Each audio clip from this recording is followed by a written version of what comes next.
History Month is in February because historian Carter G. Woodson started Negro History Week in 1926, choosing the second week of February to align with the birthdays of Abraham Lincoln, February 12th, Lincoln as the president who issued the Emancipation Proclamation, Frederick Douglass, February 14th. The famed abolitionist and orator were powerful symbols of freedom and black achievement.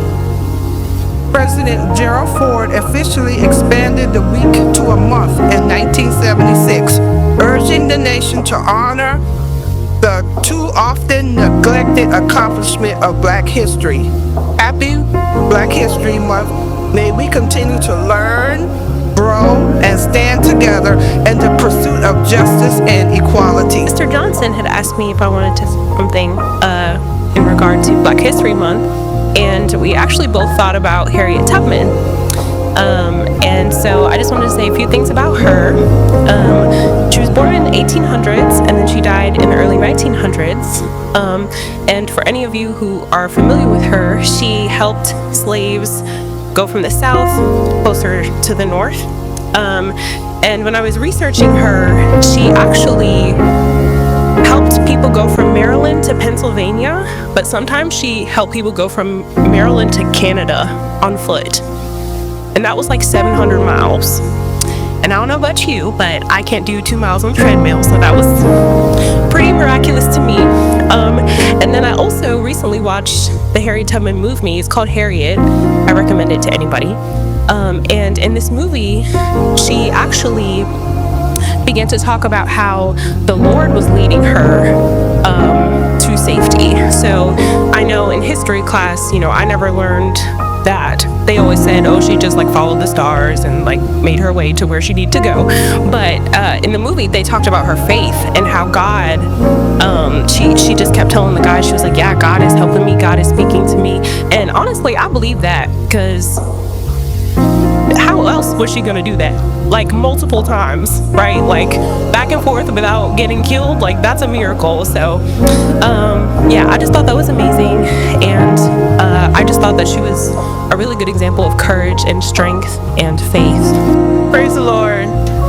My grandmother had a habit of telling me what she was going to do, or she did it, or what she had for me before it was actually in physical form. And from that, I asked her over and over and over again about this thing, whatever it was.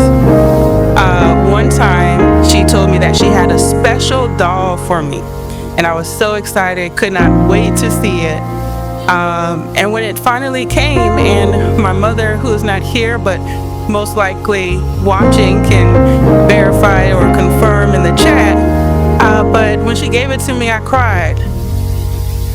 It was a black doll. It was different from what I expected, because prior to then I got dolls that were lighter or fairer skinned, and I thought something was wrong with the doll because it did not look like my others. This is actually something that was used in history to create a landmark, or to support a landmark case, but we'll talk about that in a little bit.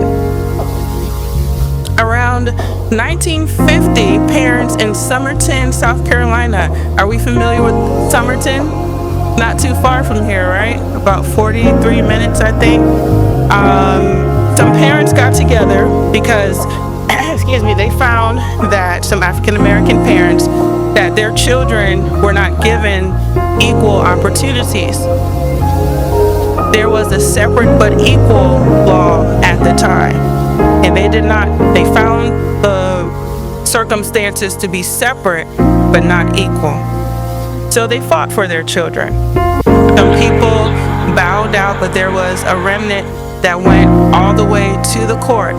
And this was one of 5 cases that got together to be the landmark Brown versus the Board of Education. And that is where it was deemed that separate but equal was not okay. That doctrine was not okay, which came from Plessy versus Ferguson. That case was led by Thurgood Marshall. You've heard of Thurgood Marshall, right? The first African American Supreme Court justice. And that case was fought right here in our backyard in Summerton, South Carolina. So now, where does the doll story come in? Well, Kenneth and Mamie Clark, doctors Kenneth and Mamie Clark, did a study. They asked young people several questions while they had 4 dolls in front of them. 2 dolls that looked Caucasian, 2 dolls that looked African American. And they asked them questions like, give me the good doll. Give me the doll you would like to play with. Give me the bad doll. Give me the doll that looks like you. And unfortunately, every time they asked a positive question, they attributed that with the Caucasian looking doll. Anytime they asked a negative question, they attributed that with the African American looking doll. And I've seen how this played out maybe in early 2000s or 2010s, where this study was replicated, and to see their faces when they ask, give me the doll that looks like you, after they've assigned all of those negative attributes to the doll that looks like them, is startling, and it's sad. But we're thankful to Kenneth and Mamie Clark, Doctors Kenneth and Mamie Clark, that provided this information for us. It illustrated, and it was used by Thurgood Marshall to illustrate that there was a sense of inferiority that was established by the separate but equal fall. And that is what helped that landmark case go through. And now, thankfully, let us pull together and worship together. What would we miss out on not have each other? Right? Every walk of life, every color. Thank the Lord that heaven will look just like that. It's not segregated.